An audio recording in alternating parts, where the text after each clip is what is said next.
So the highest level is that which we call the house of God. Do not imagine this as a house, but as a vast sphere. A being who enters the house of God, who does not have to incarnate in a human body anymore, has merged so completely with the thou that, as I said before, everything is felt and experienced equally in the self and in the other, exactly because the ego has been overcome. So I want to hold on this point for a moment, right? Everything is felt and experienced equally in the self and in the other, exactly because the ego has been overcome. So this is saying that there is such a transparency because ego is about separation and therefore a form of hiding in one sense often. So, but this is experience of the self and the other equally because the ego has been overcome. By the way, not everybody who no longer needs to incarnate on earth enters the house of God right away. Often the development continues in other spheres first. Now, human beings often make the mistake by confusing the basic concepts of believing that the ego is identical with the sense of individuality the personality has, Mhm. but one has nothing to do with the other. On the contrary, as I tried to explain in some of my lectures, the consciousness of the I is expanded and intensified with every higher level reached. And exactly because the separation of the ego has been overcome. Since this separateness is nothing but blindness and lack of understanding, it must necessarily diminish and reduce awareness, and thus the sense of individuality in the personality. One day the ego must be overcome and the merging accomplished. Then individuality will not only not be relinquished,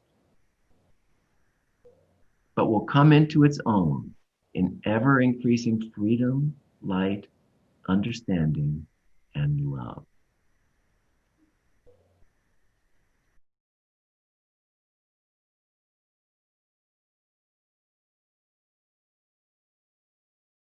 The frame is being and becoming. And I know we've spoken about this before, but yes, right, you're totally right. We know we have this experience of becoming, right? And that means we meet these challenges and we develop and all of that. And it is also true that we are already that which we desire to become, and that is being. So, is it possible in this body, this human body, to have a full experience of being? Absolutely, yes. It is also going to be our experience that we're going to develop, and that we will, for the most part, not be able to hold our experience of being due to the deficits in our belief systems. And that's what keeps us on the path of becoming.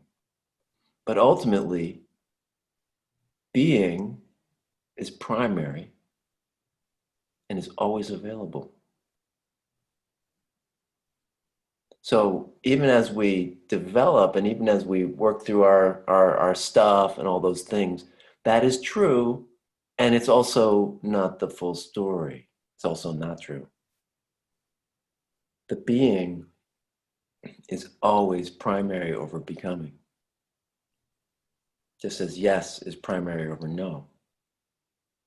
And so there we will have experiences of being that are outside of, I won't say beyond because that might seem teleological in some way, but we will have experiences of being that are beyond becoming, that can be misused by the ego to posit some level of development that is not actual. And yet that does not change the essence of the experience of being. The being is always there. Being is always there. When we fully come into the full nowness, the full now point, that's why I love that one passage that talks about, yeah, you can be partially in the now, right? But when we are in that moment of the pure now point, we still are experiencing our self. And in that sense, we have a connection to our becoming and to our identity, because that's the way that being is manifest. We can't have an experience of being without an identity, without consciousness. We are being all the time, but we are not able to have an experience of being without consciousness, which necessitates our experience of becoming. It's hard for us to get out of that mindset because it's so much of our experience. And yet, process orientation is only one aspect of being alive. The more essential aspect is being itself. And being itself requires consciousness to experience. So, I mean, we could go way deep on this, and it's real fun to do, but I want to try and keep it extremely simple. When we say consciousness, what we mean is a sense of self and also a sense of other, because that's what gives us an experience of self, right? And in consciousness, that's why I like to keep going back to the house of God model, an analogy, because it's the closest we have to the transcendence of becoming into full being. Because in the house of God model, this highest sphere of consciousness, this highest sphere of awareness of self and other, our ego has been transcended, so we're free to express who we are fully in our divine individual spiritual essence. And we do so freely without shame. We're not hiding anything, we're completely transparent.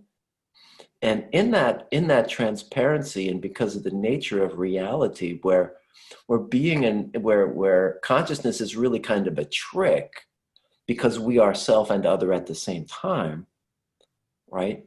So in that house of God, our transcended ego allows us to be fully transparent, but that also reveals the trick behind consciousness. And I'm just using that word trick, even though we could unpack that a little bit too. But this trick of unconsciousness, because the other aspect of being in the house of God is, now that we are able to be fully transparent of self, we now at the same time simultaneously experience what others who are in that same vibration are also experiencing.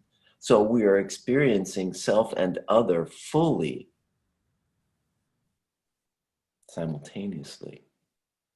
And that is complete God consciousness. It is not God the Father. It is not God the Creator. It is God consciousness. That's a different thing. Because in God consciousness, we have the experience of the God being, of God, of I am, in terms of consciousness. But we, as God consciousness, are also aware in that God consciousness that we are not able to create spirit. We are not the creator. We are able to experience all that has been created and is already there, just as we are already here. We are already all that we desire to become. So in God consciousness, that is the the ultimate experience of consciousness is God consciousness. And yet, that is not the experience of being God. You might have to listen to that again. But that's as clearly as I can say it. So, it boils down to um, being and becoming. Being is primary, and yet we can only experience being through consciousness. We as spirits, as created spirits, can only experience being as consciousness. And the purest form of that is when we have transcended the ego and are able to be transparent about our experience.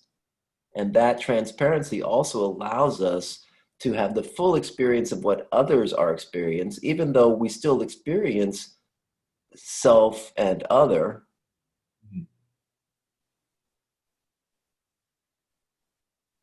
And that's the story.